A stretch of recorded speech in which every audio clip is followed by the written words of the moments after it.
আজ ডিভোর্সের 1 বছর পূর্ণ হলো কুহুর। সে কফির মগ হাতে নিয়ে ব্যালকনিতে গেল। কফি মগে চুমু দিতেই সে ডুব দিল তার অতিথি। খুব আদরের মেয়ে কুহু, তার বাবা মায়ের চোখের মণি। তার বাবা তুষার চৌধুরী আর মায়ের নাম তুহিনা চৌধুরী, পেশায় একজন গৃহিণী। আর বাবারা 2 ভাই 1 বোন। কুহুর ফুপুই নারায়ণগঞ্জে বিয়ে হয়েছিল, কিন্তু কুহুর ফুপি বিদেশে ব্যবসা থাকার কারণে তার ফুপিসহ সম্পূর্ণ পরিবার বিদেশে থাকে। কুহুর চাচাতো 1 ভাই বিদেশে থাকে। তার চাচাতো 2 বোন আছে, একটা ক্লাস 8-এ পড়ে আর একটা 7-এ। 1 বছরের বড় ছোট। কুহুর দাদি অসুস্থ থাকার কারণে তিনি বলেছিলেন কুহুর বিয়েটা দেখে যেতে চান। পরিবারের কেউ রাজি ছিল না, তাই দাদির মরণাপন্ন, তাই কথা রাখতে গিয়ে ইচ্ছার বিরুদ্ধে গিয়ে বিয়ে দেয়। কিন্তু বিয়েটা সুখকর ছিল না। বিয়ের মাস যেতে না যেতেই তার উপর অত্যাচার করা হতো যৌতুকের জন্য। মেয়ের সুখের জন্য তার বাবা তুষার চৌধুরী টাকা দিয়েছিলেন। পরের মাসে আবার একই কাহিনী। তুষার চৌধুরী তার মেয়েকে বাসায় নিয়ে আসেন। বাসায় আনার 1 সপ্তাহের মধ্যে দাদি সেলিনা চৌধুরী মারা যান। কুহুর সম্পূর্ণ নাম হলো কুহিলিকা চৌধুরী। সবাই তাকে কুহু বলে ডাকে। রূপে গুণে মাশাআল্লাহ, তবুও তার নিয়তি ছিল বিচ্ছেদ। কুহু এখন ইন্টার 1ম বর্ষে পড়ে। আজ বাড়ির বড় ছেলে আদিত্য আদনান চৌধুরী বিদেশ থেকে ফিরবে, তাই বাড়িতে হইচই হচ্ছে। কিন্তু কুহুর এর প্রতি কোনো মাথা ব্যথা নেই। ডিভোর্সের পর থেকে কুহু একদম চুপচাপ হয়ে গেছে, আগের মতো চঞ্চল নেই। কুহু, এই কুহু, মায়ের ডাক তার ভাবনার ছ্যাদ ঘটল। সে কফির কাপে আর একটা চুমুক দিয়ে বলল, আমি ব্যালকনিতে আম্মু। মেয়ের রুমে ঢুকে সোজা ব্যালকনিতে চলে গেল। তারপর মেয়ের মাথায় হাত বুলিয়ে দিতে দিতে বলল, হ্যাঁ রে মা, সবাই তো রেডি হয়ে যাচ্ছে, তুই যাবি না? সাজিদা, প্রেমা, ওরা তো রেডি, তুই কখন হবি? তুই কি যাবি না? না আম্মু, আমি যাব না।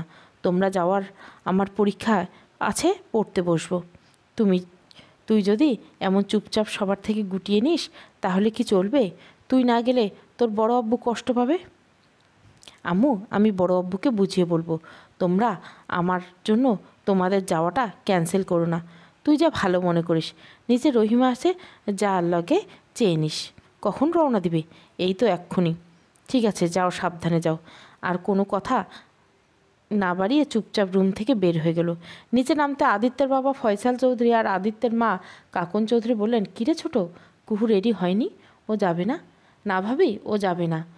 ওর নাকি পরীক্ষা, তাই সে পড়বে। চলুন আমরা বের হয়ে যাই। কাকন চৌধুরী বলল, ঠিক আছে। এয়ারপোর্টে দাঁড়িয়ে আছে সবাই, শুধু অপেক্ষা করছে আদিত্য আসার জন্য। ওদের অপেক্ষার সফলও হলো। আদিত্য আদনান চৌধুরী হাসতে হাসতে সকলের সামনে দাঁড়ালো, সবার সাথে কৌশল বিনিময় করলো। ঘড়িতে টাইম দেখে বলল, চলো, লেট হয়ে যাচ্ছে, আমরা তো বাসায় যেতে হবে। চলো, গাড়িতে উঠি।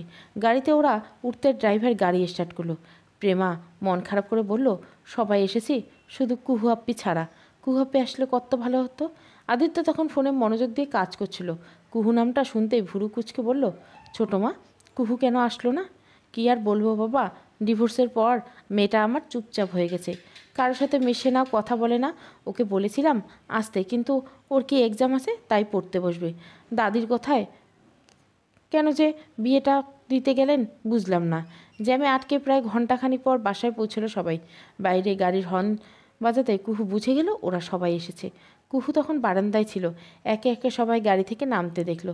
সবশেষে বের হলো আদিত্য। ব্ল্যাক কালারের ব্লাউজার, সিল্কি চুল জেল দিয়ে সেট করা, হাতের রিচওয়াচ। কী মনে করে যেন উপরের দিকে তাকালো আদিত্য। আদিত্য তাকাতে ওদের চোখাচোখি হলো কুহুকে দেখে। ও এক মুহূর্তের জন্য থেমে গেছে। মায়াবী চোখ, মায়াবী চেহারা, দীর্ঘ কালো লম্বা চুলে বাতাসে উঠছে। প্রেমা তার ভাইকে দাঁড়িয়ে থাকতে দেখে বলল, ভাইয়া, তুমি দাঁড়িয়ে আছো কেন? চলো, সবাই তোমার জন্য অপেক্ষা করছে। তার ভাইয়ের চোখের দিকে তাকিয়ে, উপরের দিকে তাকিয়ে বলল, ভাইয়া, ওটাই হলো কুহু আপি, পরে পরিচয় করে দিব। এখন চলো, ভেতরে সবাই অপেক্ষা করছে। ডাইনিং টেবিলে সবাই বসে আছে, শুধুমাত্র একজন ছাড়া, সে হলো কুহু। কুহু কি না খাবে না, তার মা জানিয়ে দিয়েছে। খাওয়ার মাঝখানে আদিত্য বলে উঠলো, আচ্ছা ছোটো মা, কুহু কি এরকমই, ঠিক মতো খাওয়া দাওয়া করে না? বেশিরভাগ সময় রাতে খায় না। তুই তো চলে এসেছিস, এখন নিজেই দেখতে পারবি। আদিত্যের বাবা বলল, বিদেশ থেকে এসেছে, তার দেশে কি করার পরিকল্পনা আছে? কী আর করবো, তোমাদের সাথে ব্যবসায় জয়েন করবো, বাট আমাকে একটু টাইম দিতে হবে রেস্ট নেওয়ার জন্য। ঠিক আছে, তোমার যেমন ইচ্ছে। আর কোনো কথা হলো না, চুপচাপ খাওয়া দাওয়া শেষ করে যার যার মতো উঠে গেল। আদিত্য তার রুমে গিয়ে ভাবছে, এত সুন্দর মায়াবতী কেন এত চুপচাপ, বারবার কুহুর প্রতি তাকে টানছে অজানা এক কারণে। সে ভাবল একবার দেখা করে আসি। পরের মুহূর্তে কী জানি ভেবে আর গেল না। বিছানায় বসে ল্যাপটপ অন করে কিছু কাজ করছিল। ওর অভ্যাস দেরিতে ঘুমানো। কাজ করতে করতে কখন যে রাত্রি 11টা বেজে গেল বুঝতে পারেনি।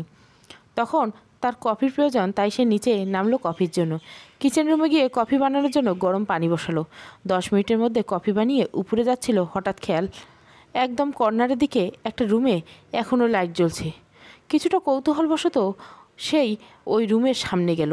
তারপর দরজা নক না করে টান দিয়ে দরজাটা খুলে ফেলল। দরজা খোলার শব্দে কুহু পিছন ফিরে তাকালো। তাকাতে সে কিছুটা অপ্রস্তুত হয়ে পড়ল। খাটের উপর থেকে ওড়নাটা নিয়ে তার শরীরটাকে ঢেকে নিল। কুহুকে দেখে আদিত্য থমকে গেল। পরনে সাদা সালোয়ার কামিজ, চুলগুলো ভেজা, টপ টপ করে পানি পড়ছে, মুখটাও ভেজা, সামনে ছোট চুলগুলো কপালের সাথে লেপ্টে আছে। ওকে দেখে মনে হচ্ছে কোনো এক পদ্ম ফুল ওর সামনে দাঁড়িয়ে আছে। আদিত্য কোনো রকম ঢোক গিলে বলল, সরি, আসলে এই টাইমে সবাই ঘুমাচ্ছে, তাই এই রুমের লাইট জ্বালানো দেখে কৌতূহলবশত এসেছি। ঠিক আছে, সমস্যা নেই আদিত্য ভাইয়া। আমাকে চিনতে পারছ? আমি কুহু। এত রাত পর্যন্ত তুই সজাগ কেন? ঘুমাসনি কেন? আসলে ভাইয়া কলেজে কিছু অ্যাসাইনমেন্ট ছিল, এগুলো করছি, একটু গরম লাগছিল তাই গোসল করে এসেছি। আচ্ছা তুই ঘুমা, আমি আসছি বলে দরজাটা টেনে দিয়ে আদিত্য তার রুমে চলে গেল। পরের দিন সকালে কুহু খুব তাড়াতাড়ি ঘুম থেকে উঠে পড়তে বসেছে, আর আদিত্য রোজকার মতো বাগানের পুশ আপ দিচ্ছিল। এটাও নিত্যদিনের কাজ। বিদেশে থাকাকালীন এই অভ্যাসটা তার, তাই এই দেশে এসেও অভ্যাসটা বদলাতে পারেনি। কুহু ঘড়িতে টাইমটা দেখে নিল 7:30। তাই সে পড়ার টেবিল ছেড়ে উঠল, আনমোড়া দিয়ে বই খাতা গোছানো শুরু করলো। বই খাতা গুছিয়ে ব্যাগে ভরে নিল। তারপর আলমারি থেকে জামাকাপড় বের করে গোসলের জন্য ওয়াশরুমে ঢুকলো। তারপর 20 মিনিট পর ওয়াশরুম থেকে বের হয়ে ভেজা কাপড় চোপড় আর ভেজা টাওয়াল বারান্দায় মেরে দিল। বাগানে তখনও আদিত্য ছিল। আদিত্য তখন উপরে থাকলেও তখন দেখলো কুহু তার ভেজা জামাকাপড় শুকানোর জন্য বারান্দায় মেলে দিচ্ছে। অপলক দৃষ্টিতে তাকিয়েছিল আদিত্য কুহুর দিকে, যেন কতদিনের তৃষ্ণার্ত আঁখি তার তৃষ্ণা মেটাচ্ছে। কলেজে এক সাইডে দাঁড়িয়ে আছে কুহু। দাঁড়িয়ে আছে বলে ভুল হবে, ওর ফ্রেন্ড সার্কেলের জন্য অপেক্ষা করছে। তার এই চুপচাপ জীবনে 3জন বন্ধু আছে। সে তাদের কাছে খোলা বইয়ের মতো। প্রিয়া, প্রীতি আর সুমন আর কুহু, এরা 4জন হচ্ছে বেস্ট ফ্রেন্ড। ওরা 3জন হচ্ছে ওর অন্ধকার জীবনে এক মুঠা আলোর মতো। কুহুকে দেখে 3জন একসাথে কানে ধরে বলল, সরি রে কুহু, একটু লেট হয়ে গেছে। কুহু কুচকে বলল, একটু না, অনেকটাই লেট হয়ে গেছে। চল এখন ক্লাসে যাই, শেষে অ্যাসাইনমেন্ট জমা দিতে হবে। চলো। 4জন একসাথে ক্লাসরুমের দিকে চলে গেল। ছোটো মা, ছোটো মা, একটু খেতে দাও তো, একটু বের হবো। সে কি রে বাবা, এত রোদের মধ্যে কোথায় যাবি? ছোটো মা, অনেক দিন পর দেশে ফিরেছি, তাই একটু ঘুরে আসি। ঠিক আছে, তুই বস, তোর খাবারটা এক্ষুনি আনছি। আদিত্য চেয়ারটা টান দিয়ে বসে পড়ল। বসার একটু পরে ছোটো খাবার বেড়ে দিল। খাবার চিবোতে চিবোতে জিজ্ঞাসা করলো, আচ্ছা ছোটো মা, কুহু এত তাড়াতাড়ি কোথায় গেল? ওর তো কোচিং আছে 8টা থেকে 9টা পর্যন্ত, তারপর সে কোচিং থেকে সোজা কলেজে যাবে। ও আচ্ছা, ওর কলেজের নাম কি? City college. ও আচ্ছা বলে খাওয়া মনে মনে যোগ দিল।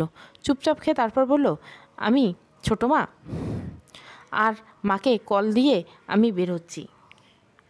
ঠিক আছে বাবা, সাবধানে যাবি।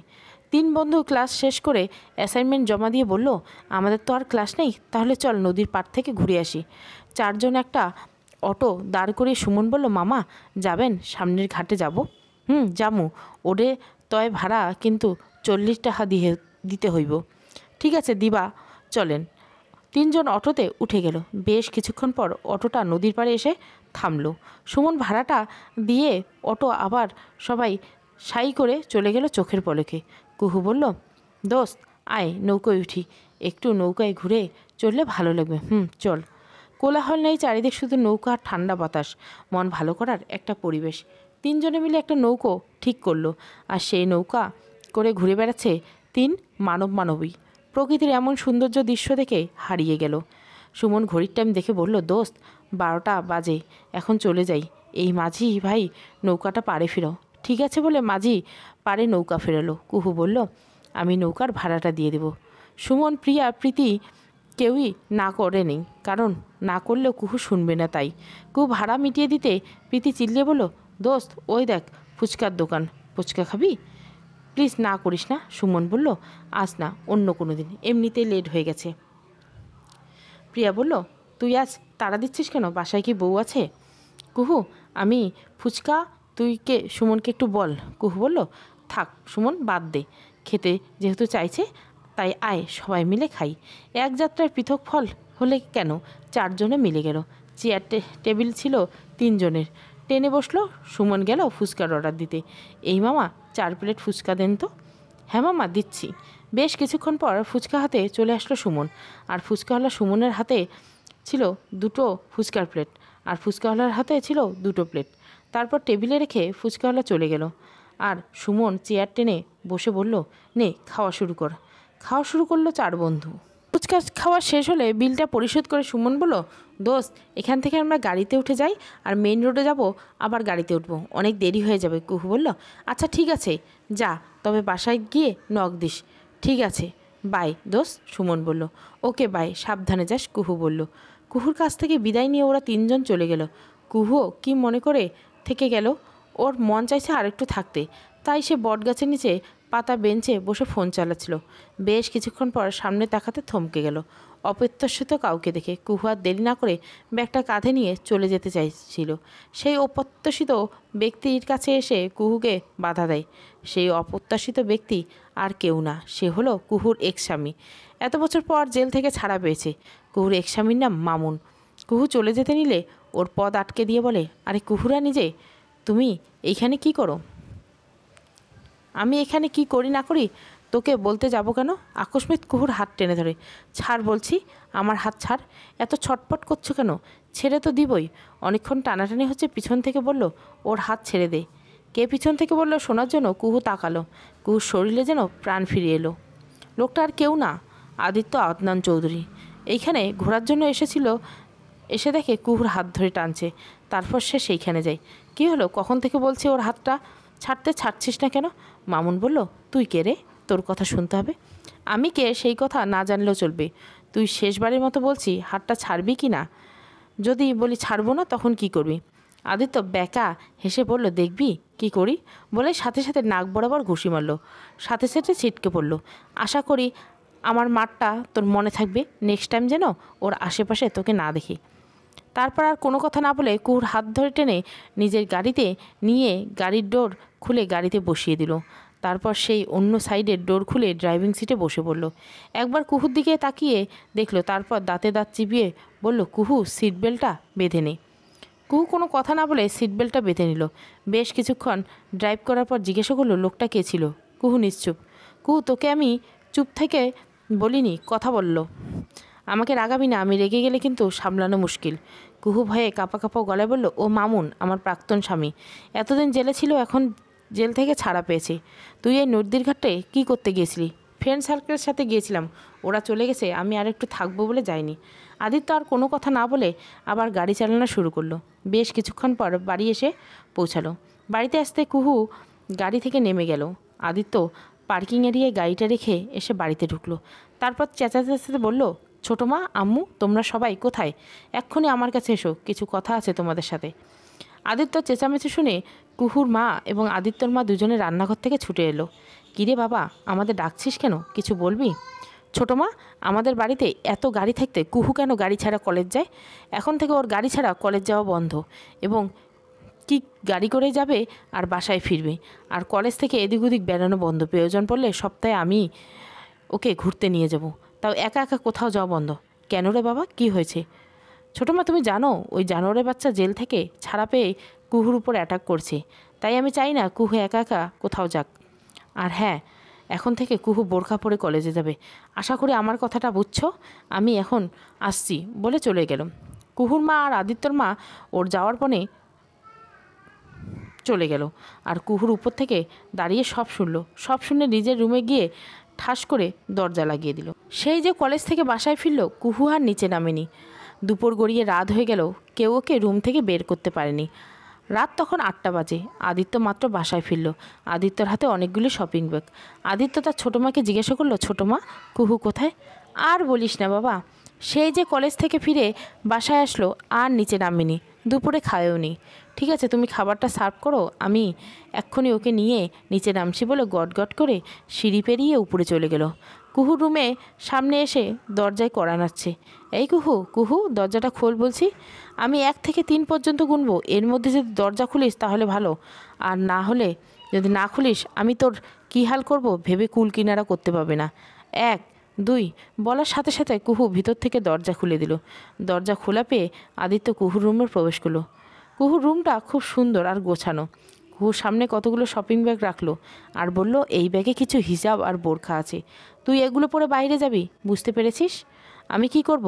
আমি কোথায় যাব না যাব, কি পরে যাব সেটা আমার ব্যক্তিগত বিষয়, সেইখানে তোমার নাক না গলালেও চলবে। তুমি বিদেশ থেকে এসেছো, দেশটা ঘুরে দেখো আর ব্যবসায় মন দাও, আমাকে আমার মতো থাকতে দাও। ও রিয়েলি? তোর দেখছি খুব সাহস। আদিত্য আদনান চৌধুরীর চোখে চোখ রেখে তর্ক করছিস? শোনো, আমি যেইভাবে চলবো সেইভাবে চলবি। কিসের এত অধিকার? হ্যাঁ, আমার উপর কিসের এত অধিকার? আমি চাই না তুমি আমার উপর কোনো অধিকার দেখাও। শোন কুহু, বেশি বাড়াবাড়ি করবি না। তোর উপর একমাত্র আমি এই আদিত্য আদনান চৌধুরীরও অধিকার দেখাবে, আর কেউ না। কিসের অধিকার? Because I love you dammit. 2 দিন দেশে আসতে না আসতেই ভালোবেসে ফেলছো, এটা বিশ্বাস করতে হবে? হ্যাঁ, তবে আমি তোকে ভালোবেসে ফেলছি, এটাই সত্যি। প্রথম দেখায় ভালোবাসা যায় না, ভালো লাগা হয়। আমি পদ্মজা উপন্যাসের কিন্তু আমির হাওলাদার পদ্মজাকে প্রথম দেখাতে ভালোবাসলে তাহলে আমারটা কেন নয়? এটা কি উপন্যাস সম্ভব, বাস্তব নয়? আমি পদ্মজা উপন্যাস আমিরের শেষটা কিন্তু পদ্মজার হাতেই শেষ হয়েছিল। বেশ তো, আমারটাও শেষটা না হয় তুই করবি। তুমি পাগল হয়ে গেছো ভাইয়া, এসব কথা পরে শুনবো। শুনলাম দুপুর থেকে না কিছু খাসনি, যা এখনই খেয়ে নিবি, আমি কিছু শুনতে চাই না। আর যদি খেতে না চাস আমি তো আছি তোকে খাওয়ানোর জন্য। আমি খাবো না। বেশ তো, কোনো কথা না বলতে বলতে কুহুর হাত ধরে টেনে নিয়ে গিয়ে চেয়ারে বসিয়ে দিল আর বলল, ছোটো মা, খাবারটা দাও তো, তোমাদের ধামড়ি মেয়েটাকে খাইয়ে দেই। ধামড়ি বলতাতে কুহু রাগে ফুঁসছে, কিন্তু মা থাকাতে কিছু বলতে পারছে না। কুহুর মা প্লেটে খাবার বেড়ে নিয়ে আস্তে আস্তে বলল, ও আগে এরকম ছিল না, আগে সব কিছু টাইমলি করতো, কিন্তু 1 বছর পর থেকে এরকম হয়ে গেছে, ঠিক মতো হাসে না, আমাদের সাথে কথা বলে না। এই নে খাবার খা। খাবারটা মেখে লোকমাটা মুখের সামনে ধরে আদিত্য বলল, অতীতে কি হয়েছে সেটা বড় কথা না, বর্তমান কি হবে ভাববে কাটবে সেটাই বড় কথা। খাবার চিবোতে চিবোতে গোল গোল চোখ করে তাকিয়ে আছে কুহু আদিত্যর দিকে। প্রেমে তার পড়া শেষ করে নিচে নামতে দেখে আদিত্য কুহুকে খাইয়ে দিচ্ছে। নিচে নামতে নামতে বলল, আমি ঠিক দেখছি তো, কুহু আপুকে কে খাইয়ে দিচ্ছে, তাও আমার ভাই Aditya Adnan Chowdhury. Wow, what a scene. Kuhu প্রেমাকে চোখ রাঙিয়ে দেখালো। প্রেমা তার চেয়ে মায়ের আঁচড়ে লুকিয়ে গেল। দেখো ছোটো মা, কুহু আপি কি কীভাবে তাকিয়ে আছে আমাকে মার দেওয়ার জন্য। কুহু মার সাথে সাথে বলল, এই কুহু, ওর দিকে একদম এইভাবে তাকাবি না। কুহু আর কিছু বলল না, সোজা পানির গ্লাসে পানি ঢেলে ঢকঢক করে পানি খেয়ে বলল, আমার খাওয়া শেষ, আমি যাচ্ছি বলে উপরে চলে গেল। দেখতে দেখতে 1 মাস কেটে গেল। আদিত্য বাংলাদেশে আসার বারান্দায় দাঁড়িয়ে রাতের আকাশের দিকে তাকিয়ে আছে আদিত্য। আদিত্য একা একা নিজের সাথে কথা বলেই যাচ্ছে, কোনো কিছু চাইছি না কুহু, আমি তোকে ভালোবাসি, পাগলের মতো ভালোবাসি, আমার ভালোবাসায় কোনো ভুল নেই। তোর প্রেমের দহনে প্রতিনিয়ত পুড়ে ছাই হয়ে যাচ্ছি, কবে বুঝবি তুই? কবে, কতবার বোঝালি বুঝবি? হৃদয়টা তোর দহনে দগ্ধ হয়ে আছে। যতবার তোর কাছে ভালোবাসার দাবি নিয়ে যাচ্ছি ততবার তুই প্রত্যাখ্যান করে চলছিস। প্যাকেট থেকে একটা সিগারেট বের করে সিগারেট জ্বালিয়ে মুখে নিল। নিকোটিনের ধোঁয়ায় মনের ব্যথা উড়িয়ে দিচ্ছে। ঘড়িতে টাইম দেখে নিল 1:35। সিগারেট অর্ধেক খেয়ে তারপর নিচে ফেলে দিয়ে পা দিয়ে পিষে ফেলল। ওর মনটা বড্ড টানছে এক নজর কুহুকে দেখার জন্য, তাই সে কোনো কিছু পরোয়া না করে সোজা চলল সেই দিকে। কুহু রুমের সামনে এসে থামলো, তারপর দরজাটা টান দিতে খুলে গেল। সে আজ দরজা লক না করেই ঘুমিয়ে গেছে। সে চুপি চুপি পা টিপে টিপে কুহুর রুমে প্রবেশ করলো। তারপর কুহুর মাথার কাছে এসে ওর মাথায় হাত বুলিয়ে দিতে লাগলো, কপালে গভীরভাবে কিস করলো, কাঁথাটা দিয়ে ভালো করে মুড়িয়ে দিল। এসির পাওয়ারটা কমিয়ে দিয়ে ও রুম থেকে বের হয়ে দরজা টেনে দিয়ে চলে গেল তার রুমে। আদিত্য রুমে এসে একটা স্লিপিং কিল নিয়ে শুয়ে পড়ল, না হলে আজ তার আর ঘুম হতো না। পরের দিন সকালে কুহু ঘুম থেকে উঠে ফ্রেশ হয়ে পড়তে বসলো। আর আদিত্য এখনও ঘুমাচ্ছে। ওর ঘুমের ব্যাঘাতটা ঘটল ওর ঘড়ির অ্যালার্ম শব্দে। আনমোড়া দিয়ে উঠে বিছানাটা গুছিয়ে আলমারি থেকে জামাকাপড় বের করে ওয়াশরুমে ঢুকলো। বেশ কিছুক্ষণ পর গোসল করে অফিসে যাওয়ার জন্য রেডি হয়ে বের হলো। ছোটো মা, ও ছোটো মা, আমাকে খাবার দাও তো, খেয়ে অফিসে বের হবো। দিচ্ছি বাবা, একটু বসো। একটু পর কুহুর বাবা আর আদিত্যের বাবা তারাও রেডি হয়ে সোজা টেবিলে বসলো। তারাও খাবার দিতে বলল। দিচ্ছি ভাইজান, একটু বসুন। বাবি, তুমি একটু রুটিটা ছ্যাঁকো, আমি ওনাদের খাবারটা দিয়ে আসি। ওদের খাবারটা দিল সুজির হালুয়া আর রুটি আর পরাটা। সুজির হালুয়া দেখে আদিত্য বলল, আরে ব্যাস ছোটো মা, তুমি সুজির হালুয়া বানিয়েছো, আমি খেয়ে নেই চটপট। জানো তো আদিত্য, তোর যে সুজির হালুয়াটা বেশি পছন্দের, নেই খেয়ে নেই। আদিত্য আর কথা না বলে রুটি আর হালুয়া খেতে থাকলো। খাওয়ার ফাঁকে আদিত্য বাবাকে বলল, বাবা আদিত্য, আজ তুমি আমাদের গুলশানে যেই গোডাউন আছে সেই গোডাউনে যাবে। ওইখানে 1 কোটি টাকার মতো প্রোডাক্ট আছে, তুমি একটু দেখে সব মিলিয়ে নিবে। ঠিক আছে, তাহলে আমি দেখেই রওনা দেবো। তাই ঠিক আছে। হাতের খাবারটুকু শেষ করে বাইকে চাবি নিয়ে বের হলো। আদিত্য বের হওয়ার পরপরই কুহু একেবারে রেডি হয়ে আসলো। বলল, আম্মু খেতে দাও, আমাকে কোচিংয়ে যেতে হবে। রান্নাঘর থেকে কুহুর মা জবাব দিল, খাবার তোর সামনে আছে, নিজে নিয়ে খা। ঠিক আছে। নিজের প্লেটে একটা পরোটা আর একটু হালুয়া নিয়ে খেতে শুরু করলো। কোনো রকমে একটা খেয়ে পানি খেয়ে হাত ধুয়ে বলল, আম্মু আমি আসছি। ঠিক আছে, সাবধানে যাবি। কুহু সবার থেকে বিদায় নিয়ে চলে গেল কোচিংয়ে। কলেজের সামনে দাঁড়িয়ে আড্ডা দিচ্ছে কুহু আর তার বন্ধুরা মিলে। প্রীতি বলল, দোচ, আজকে শুনলাম মেলা হবে গাজীপুরে বলদা গ্রামে, তুই যাবি? কুহু বলল, দাঁড়াও, বাসায় কল দিয়ে জানিয়ে দে আজকে বাসায় ফিরতে লেট হবে। প্রিয়া বলল, তাই কর। কুহু তার ব্যাগ থেকে ফোনটা বের করে ডায়াল করলো তার মার নাম্বারে। একবার রিং হতেই, হ্যাঁ কুহু বল। আম্মু আজ আমার আসতে লেট হবে, ফ্রেন্ডরা মিলে মেলায় যাব, তুমি টেনশন করো না। কুহুর মা বলল, ঠিক আছে, সাবধানে থাকিস আর সাবধানে বাসায় ফিরবি। আজ কিন্তু তুই বাড়ির গাড়ি নিয়ে যাসনি, আদিত্য জানলে খুব রাগ করবে। ঠিক আছে আম্মু, রাখি বলে ফোনটা কেটে ব্যাগে ঢুকিয়ে দিল। তারপর সুমনের দিকে তাকিয়ে বলল, সুমন একটা অটো ডেকে নে, একদম রিজার্ভ করে নিবি, ভাড়াটা আমি দিয়ে দেব। ঠিক আছে। সুমন কুহুর কথা মতো গাড়ি ভাড়া করলো। গাড়িতে ওরা 4 জন উঠতেই গাড়ি স্টার্ট দিতে শুরু করলো। সব জ্যাম কাটিয়ে অবশেষে মেলায় পৌঁছলো। মেলার পরিবেশটা সুন্দর, চারিদিকে নানান রকমের দোকান, মানুষের গিজগিজ করছে। মেলায় ঢুকতে প্রীতি, পিয়া আর কুহু সবার সামনে গেল চুড়ির দোকানে। সুমন ও তাদের পিছন পিছন গেল। অনেক কিছু কেনাকাটা করলো সবাই। করতে করতে কখন সন্ধ্যা পেরিয়ে গেল কারো ধারণা নেই।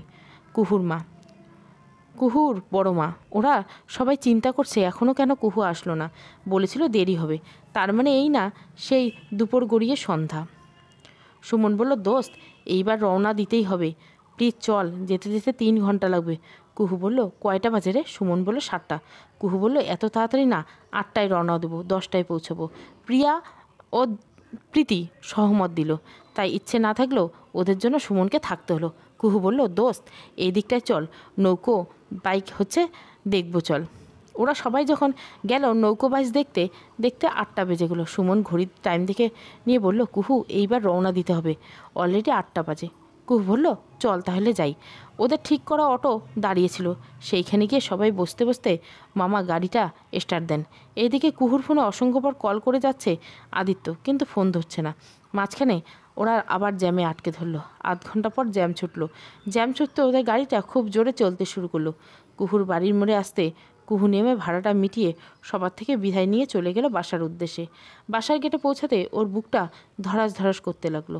আজ ওর কপালে দুঃখ আছে তা বুঝতে পারলো ভালো করে। লিভিং রুমে সবাই চিন্তিত মুখে বসে আছে। আদিত্য এতবার কল করেও সে ধরছে না। বাসায় সবাই টেনশনে পাগল হয়ে প্রায়। ঠিক সেই সময় দরজার কলিং বেল বেজে উঠল। প্রেমা দৌড়ে গিয়ে দরজাটা খুলে দিল। দরজা খুলে ভিতরে কুহু ঘরে প্রবেশ করলো। প্রেমা দরজাটা খুলিয়ে দিয়ে কুহুকে দেখে জড়িয়ে ধরে বলল, কুহু আপ্পি, তুমি কোথায় ছিলে? জানেন আমরা সবাই কত টেনশনে ছিলাম। আদিত্য প্রেমাকে বলল, প্রেমিকা ওকে ভেতরে আসতে দেই। ভেতরে প্রবেশ করতে কুহুর হাত ধরে টানতে টানতে নিয়ে যাচ্ছে আদিত্য। যাওয়ার আগে বাড়ির সবাইকে বলে গেল, কেউ আমাকে ডিস্টার্ব করবে না, আশা করি বুঝতে পারছো। আদিত্যের মুখের উপর কারো কথা বলার সাহস নেই, শুধু কুহু বাদে বাকি সবাই জানে আদিত্যর প্রচুর রাগ আরও বদমেজাজি। আদিত্য কুহুকে তার রুমে নিয়ে এসে দরজাটা লক করে কুহুর 2 হাত দেওয়ালের সাথে চেপে ধরলো। দাঁতে দাঁত চেপে বলতে লাগলো, কার পারমিশনে তুই মেলায় গেছিলি? কুহু চুপ করে আছে, কোনো কথা বলছে না। কুহু, চুপ করে থাকবি না, আমার প্রশ্নের উত্তর দে। আমি এমনিতেই রেগে আছি, আর রাগাবি না। আমি আরও রেগে গেলে তোর জন্য ভালো হবে না। কুহু এবারও নিশ্চুপ।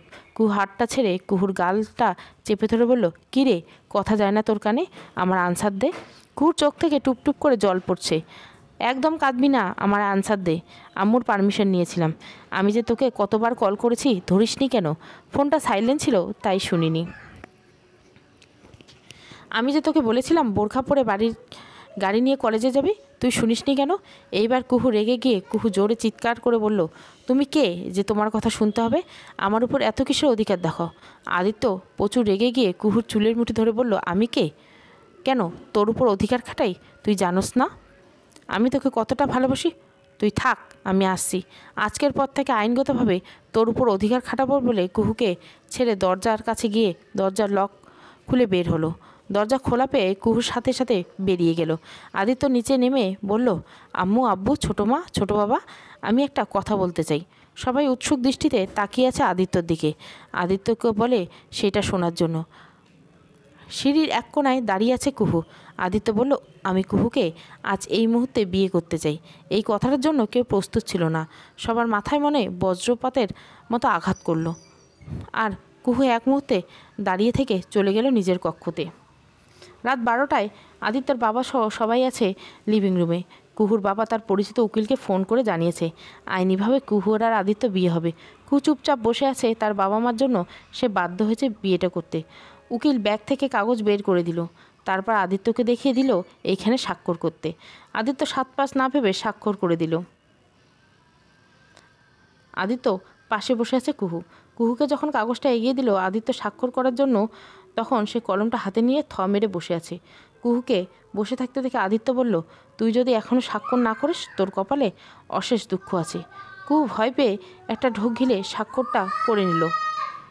অতঃপর তাদের বিয়েটা সম্পূর্ণ হলো। প্রেম দহন।